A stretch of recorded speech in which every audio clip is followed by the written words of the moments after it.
Hello friends, it's me Akhila. Welcome back to my channel me and we vlogs. അപ്പോൾ ഇതേ കപ്പ കണ്ടപ്പോൾ തന്നെ എല്ലാവർക്കും മനസ്സിലായിട്ടുണ്ടാവും. അതേ ഞാനും ഫൂഫു ട്രൈ ചെയ്തോട്ടോ എങ്ങനെ ഉണ്ടാക്കാമെന്ന് നോക്കാൻ വേണ്ടി. അപ്പോൾ ആദ്യം തന്നെ കപ്പ നല്ലപോലെ ക്ലീൻ ചെയ്ത് സ്മോൾ പീസസ് ആക്കിയിട്ട് ഒരു മിക്സിയുടെ ജാറിലോട്ട് നമ്മൾ അതിട്ടു.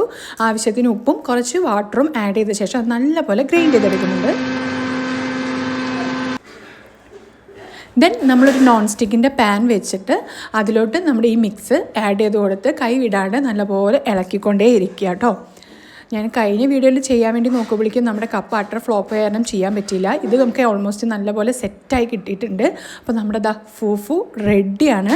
അത് ഇനി വേറെ ഒന്നും നോക്കാനില്ല. ഒരു പ്ലേറ്റിലോട്ട് സെർവ് ചെയ്യുക. ചൂട് ചിക്കൻ കറിയോ ബീഫ് കറിയോ അല്ലെങ്കിൽ നമ്മളിവിടെ എടുത്തത് ഫിഷ് കറിയാണ്. അത് വെച്ച് കഴിച്ച് നോക്കുക. കഴിച്ചിട്ട് ജെന്യുവൻ ആയിട്ടുള്ള റിവ്യൂ എല്ലാവരും പറയുന്നുണ്ട്. നിങ്ങളൊന്ന് കണ്ടു നോക്കിക്കോളൂ. അപ്പോൾ പുതിയ വീഡിയോ ആയിട്ട് കാണുന്നതായിരിക്കും. ബൈ. റിവ്യൂ കാണാൻ മറക്കല്ല. ചിക്കനും ബീഫുമാണ് കോംബോ കഴിക്കാറ്. ഇത് നല്ല മത്തിക്കറി മാങ്ങിയിട്ട് വെച്ച കറിയാണ് കേട്ടോ. നമുക്ക് ട്രൈ ചെയ്ത് നോക്കാം. നമ്മൾ ആദ്യം ചൂടുണ്ട് എടുത്തിട്ട്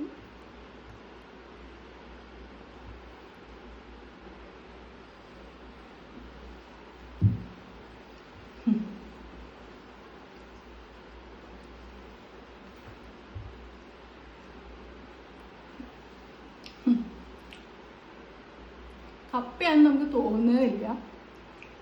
കപ്പയും മീൻ കറി കഴിക്കുമ്പോൾ അത് വേറൊരു ഫീല്, ഇത് വേറൊരു ടേസ്റ്റ്. ശരിക്കും വായിലിട്ട് കഴിഞ്ഞാൽ നമ്മൾ ഈ ബബിൾക്കൊക്കെ ഇങ്ങനെ ചവയ്ക്കേണ്ട ഒരു ഫീലായിട്ടാണ് തോന്നുന്നത്. പക്ഷെ കുഴപ്പമില്ല, എല്ലാവരും ഒന്ന് ട്രൈ ചെയ്ത് നോക്കിക്കോളൂ കേട്ടോ.